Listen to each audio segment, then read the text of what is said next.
Setelah kematian istriku dalam kecelakaan lalu lintas, aku sangat bersedih. Ibu dan bapak mertuaku juga sangat sedih, karena istriku adalah anak satu-satunya. Sehingga, setelah kematian istriku, mereka tak menginginkan aku meninggalkan rumahnya. Alasannya, siapa yang mau mengasuh anakku yang baru berusia 4 tahun, dan mereka tidak mau ditinggal lagi oleh cucu satu-satunya, setelah kematian anaknya, karena aku berasal dari Pulau Sumatera. Aku merantau ke ibu kota, untuk bekerja di sebuah perusahaan Jepang. Aku menikahi istriku, setelah 5 tahun bekerja di ibu kota. Setelah menikah, aku tinggal di rumah istriku. Kini, setelah istriku meninggal, di rumah mertuaku ini, hanya tinggal 4 orang penghuni saja. Aku, bapak, ibu mertua, dan juga anakku. Namaku Yogi Setiawan, biasa dipanggil Yogi, dan sekarang umurku 33 tahun. Bapak mertuaku bernama Dadang, sekarang berusia 56 tahun, bekerja sebagai sopir di perusahaanku bekerja. Ibu mertuaku bernama Bu Tiwi, dan sekarang, sudah berusia 51 tahun, dan hanya sebagai ibu rumah tangga. Setelah 1 tahun kematian istriku, Bu dan bapak mertuaku, mempersilahkan aku untuk menikah lagi, dan mereka sudah mengikhlaskan, kalau aku mau menikah lagi. Tapi, aku menolaknya, karena aku sudah berjanji kepada almarhum istriku saat penguburannya. Aku mau fokus dulu membesarkan dan mendidik anakku sampai dewasa, dan kalau bisa, sampai kuliah. Mendengar jawabanku, mertuaku terlihat senang, karena anaknya tidak salah memilih suami. Karena, walaupun anaknya sudah meninggal, suami masih setia, dan sayang pada anaknya, yakni cucunya. 2 bulan setelah obrolan yang cukup serius, aku merasakan, kalau ibu dan bapak mertuaku lebih sayang dan perhatian kepadaku. Aku merasa diperlakukan seperti anak kandungnya, bukan menantu yang menumpang. Sikap ibu dan bapak mertua yang begitu baik, dan lemah lembut, baik dalam bertutur kata maupun bersikap. Saat bapak mertuaku berangkat kerja, dia biasanya pergi 3 hari dalam seminggu. Suatu saat, ibu mertuaku lagi asik bermain dengan anakku di pekarangan belakang, yang dipagar tembok tinggi, sehingga tidak terlihat dari luar. Saat itu, ibu mertuaku mengenakan daster panjang berwarna putih seperti biasa, yang dikenakan oleh ibu-ibu kalau di rumah. Tapi, saat itu, cuaca begitu cerah, dan mungkin, bahan dasternya yang tipis, sehingga, pancaran sinar matahari dapat menembus, dan otomatis, terlihat menerawang. Momen itu membuat hatiku berdebar kencang, karena selama ini, aku tidak terlalu memperhatikan ibu mertuaku, karena aku begitu menghormatinya. Tapi, kali ini berbeda, ketika aku lebih mendekat, aku dapat melihat lebih jelas, dan membuat diriku jadi terpengaruh. Ibu mertuaku sadar, kalau lagi dilihatin olehku. "Kamu lihat apa Gi?" tanya mertuaku. Maaf Bu, saya gak sengaja lihat, karena terkena cahaya matahari," jawabku jujur, walaupun kemungkinan, ibu mertuaku akan marah karena ucapanku. "Emang apa yang mau kamu lihat dari ibu? Ibu kan sudah berumur," kata ibu mertuaku yang begitu lembut, dan tidak terlihat marah. "Ibu masih bagus kok, dan juga, ibu masih terlihat cantik," sahutku memujinya, karena beliau tidak terlihat marah. "Ternyata kamu pintar menggombal juga ya. Kamu bisa aja membuat ibu merasa melambung tinggi," sahutnya. Melihat dan mendengar jawaban ibu yang biasa-biasa saja, tidak terlihat marah, ataupun kurang nyaman atas perkataanku, membuat aku semakin berani lagi untuk berkata lebih jauh lagi. Beneran Bu, Yogi gak bohong, pokoknya, gak kalah sama almarhum Santi, ujarku. Ah, kamu bisa saja, masak ibu dibandingin sama almarhum anak ibu, ya jauhlah, ibu kan udah tua, jawabnya. Beneran loh Bu, ibu tidak kelihatan kalau sudah tua, ibu masih cantik dan segar seperti Santi, dan misalnya kita pulang ke kampungku. Sekarang, saya berani jamin, kalau keluarga dan tetangga di sana, gak akan tahu, kalau ibu adalah mertuaku, karena ibu masih terlihat muda, cantik, dan sangat mirip dengan Santi, pujiku. Aku melihat ibu mertuaku terdiam, dan terlihat berkaca-kaca setelah mendengar kata-kataku, membuatku merasa bersalah terhadap ibu mertuaku yang selama ini sudah baik dan sangat menghargai aku. Aku pun meminta maaf, melihatnya yang hampir menangis. Ibu kenapa? Yogi minta ya Bu, karena kata-kata Yogi sudah menyinggung perasaan ibu, padahal, ibu sudah sangat baik pada Yogi, ucapku. Siapa bilang ibu marah dan tersinggung, ucapnya. Beneran ibu gak marah? Tanyaku balik. Beneran, ibu cuma terharu atas kata-katamu, karena selama ini, ibu belum pernah mendapatkan pujian dari bapak, dan ibu lagi berpikir, ibu takut mengkhianati anak ibu, sahutnya. Maksud ibu apa? Aku bingung dengan kata-katanya. Yogi, wanita mana yang tidak akan tersentuh hatinya, ketika ada laki-laki yang memuji-mujinya, dan menyandingkan dengan wanita yang lebih muda darinya, pasti hati wanita itu akan tersentuh, walaupun wanita itu sudah bersuami, itulah yang ibu takutkan, ucapnya, dengan mata berkaca-kaca. Aku langsung menariknya, dan memberi rangkul.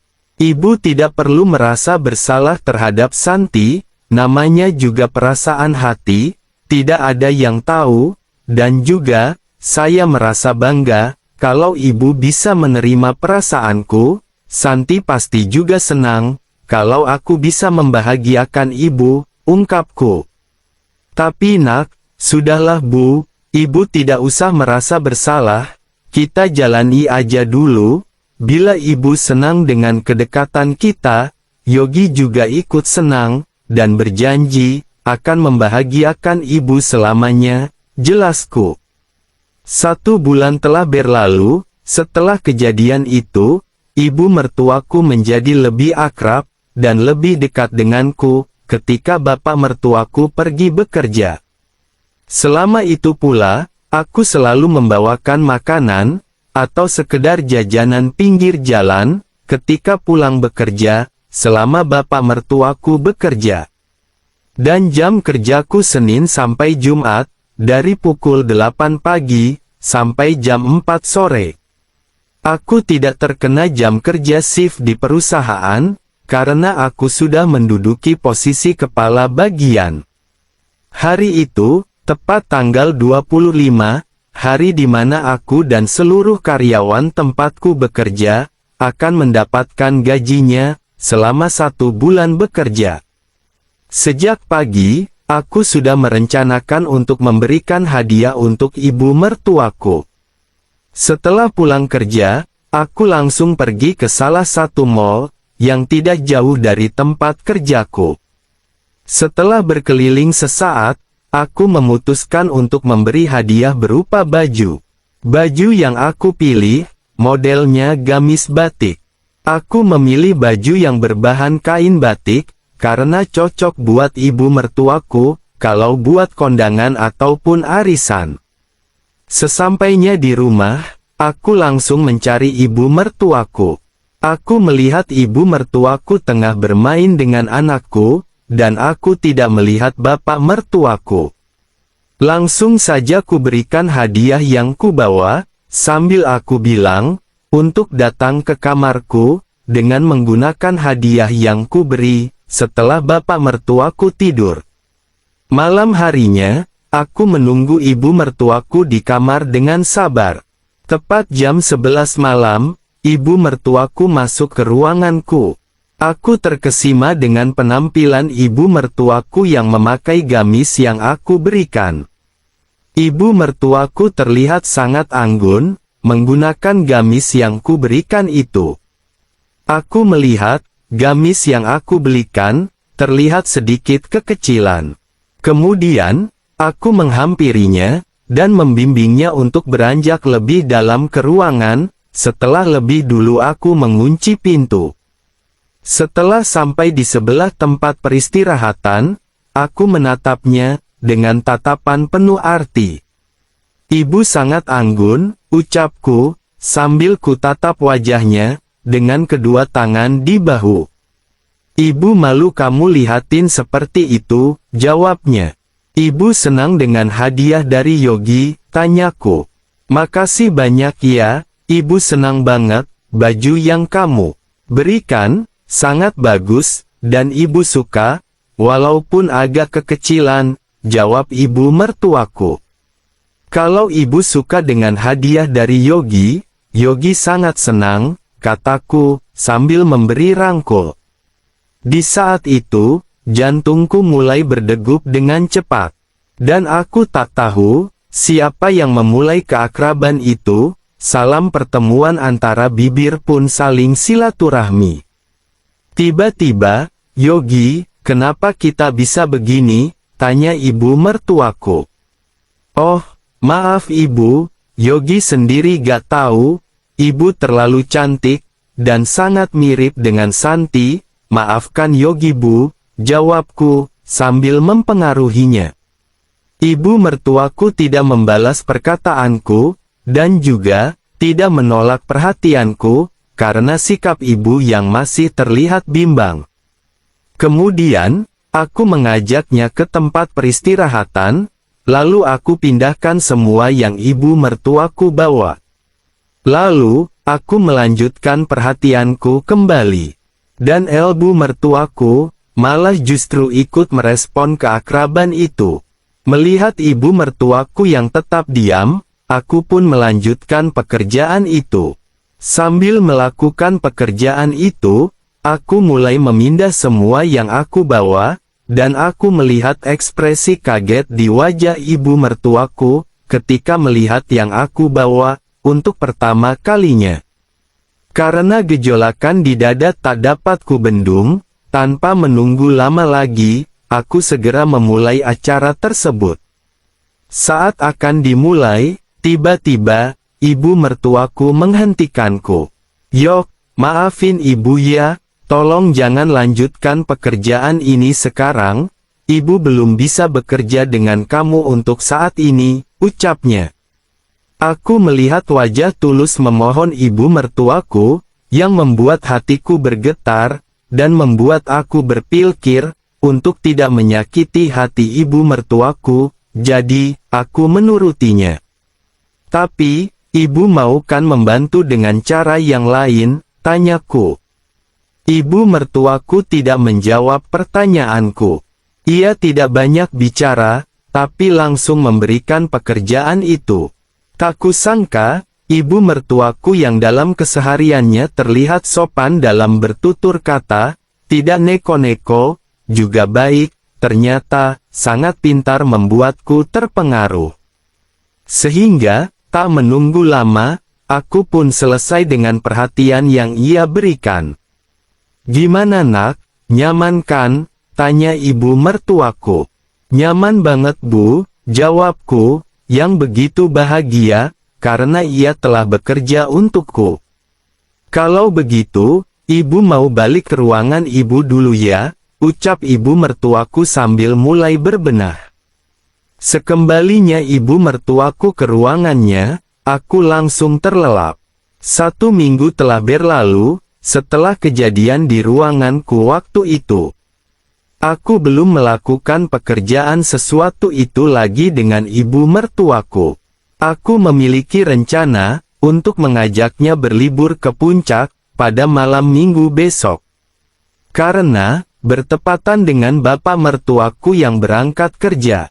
Di sana, aku bertekad untuk bisa melakukan pekerjaan tersebut dengannya.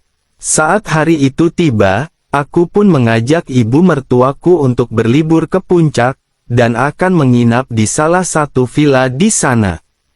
Jadi, sejak sore harinya, aku dan ibu mertuaku sudah bersiap-siap, dengan perlengkapan kami, dan juga anakku. Jam 8 malam, kita sudah sampai di villa, yang sudah aku pesan sebelumnya, dengan menggunakan sepeda motor. Villa yang aku pesan ini bukan villa yang mewah, tapi, buat aku, villa ini sudah cukup komplit fasilitasnya. Villa ini memiliki 2 kamar tidur, ruang tamu dengan televisi, dan halaman belakang yang cukup luas. Setelah masuk ke dalam villa, ibu langsung menuju ke kamar untuk menidurkan anakku, yang sudah tertidur sejak di perjalanan. Dan aku memasukkan semua bawaan kami. Setelah semua barang sudah masuk, aku kemudian menuju ke halaman belakang, dan duduk di kursi panjang, yang ada taman belakang. Pemandangannya di sini bagus banget, kata ibu mertuaku, dari belakangku, kemudian, ia duduk di sebelahku. Ibu baru pertama kali ini diajak berlibur, bapak mertuamu terlalu sibuk bekerja, dan kalau di rumah, banyak tidurnya, dan bermalas-malasan di rumah, gak pernah mengajak ibu untuk sekedar jalan-jalan.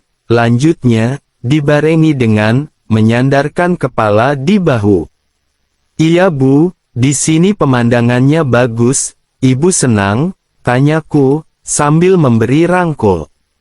Ibu senang banget, makasih ya nak, sudah mau ajak ibu berlibur, ucap ibu. Sama-sama bu, Yogi juga senang kalau ibu senang, jawabku. Kami terdiam sejenak, untuk menikmati pemandangan yang indah di malam hari itu, dengan ibu masih bersandar di bahu. Bu, ucapku, sambil ku pandangi wajah ibu mertuaku ini, sembari menjangkau dagunya, dengan tersenyum menatapnya. Ibu cantik-cantik banget malam ini, pujiku. Ah, kamu ini ada-ada saja, kan ibu sudah tua, katanya. Tapi, ibu masih terlihat cantik banget, andaikan, ibu bukan mertuaku, aku mau menikahi ibu, kataku, dengan penuh santun. Ah, kamu bisa aja, balasnya, dengan tertawa kecil. Aku lalu mengambil inisiatif terlebih dahulu. Ia tidak menunjukkan sikap penghalauan terhadapku. Ibu cantik, bisikku, entah kedengaran atau tidak, ibu mertuaku diam saja. Aku bangkit, kemudian berjalan menuju rumah, sambil memegang tangannya. Begitu sampai di dalam rumah, dengan kondisi rumah yang sepi, membuat aku kondisi sangat kondusif. Saat ia istirahat di tempat peristirahatan, aku terpukau, dan tak bisa mengatakan apa-apa. Di sela-sela aku mempengaruhi, ibu bicara dengan suara pelan, bahwa aku menantunya, suami dari putrinya. Tidakkah aku mengkhianati istriku? Ibu mertuaku masih mencoba menasihatiku, tapi, aku tidak menghiraukan kata-katanya. Karena, aku tidak mau gagal untuk kedua kalinya. Aku langsung memulai acara yang sesungguhnya hingga selesai. Makasih sayang, selama ini, ibu belum pernah mendapatkan yang seperti ini, ungkap ibu. Sama-sama bu, oh ya, tadi aku taruh di dalam apa gak apa-apa bu, tanyaku. Gak apa-apa kok, selama ini juga, ibu cuma punya satu anak, padahal, setelah melahirkan almarhum istrimu, ibu tidak ikut program, tapi ibu tidak halim lagi sampai sekarang, padahal, ibu masih rutin, ungkapnya. Apa gak pernah memeriksakan masalah ini ke dokteran spesialis, tanyaku. Bapak gak mau, katanya, mungkin cuma satu itu aja, titipan anak untuk kita, ungkapnya. Setelah selesai pekerjaan yang indah dengannya, aku dan ibu mertuaku sama-sama kelelahan, dan kami langsung terlelap. Sebenarnya, aku masih mau kerja lagi untuk kedua kalinya, tapi, setelah aku pikir-pikir lagi, ku urungkan niatku. Karena aku tidak mau, kalau ibu mertuaku mempunyai pemikiran, aku cuma mau sesuatu itu saja. Keesokan harinya, kami pun berangkat ke kebun teh, untuk sekedar menghilangkan beban pikiran. Singkat cerita, malam harinya, ibu mertuaku menyusul aku yang lagi menonton televisi di ruang tamu, setelah anakku telah lelap. Ibu mertuaku duduk di sebelahku, menggunakan gaun malam, yang begitu anggun terlihat olehku. "Bu, ibu cantik banget," ucapku memujinya, dengan senyum penuh arti, sambil memberi rangkul. Aku kemudian langsung mengajak ibu mertuaku ke dalam ruangan. "Bu, ke ruanganku yuk," ajakku, dengan senyum penuh makna. Ibu mertuaku tidak membalas pertanyaanku, dia cuma menganggukkan kepalanya saja. Kemudian, aku mematikan televisi, dan ibu aku ajak menuju ke ruanganku. Dan di sana, sesuatu pengembaraan tersebut terlaksanakan kembali.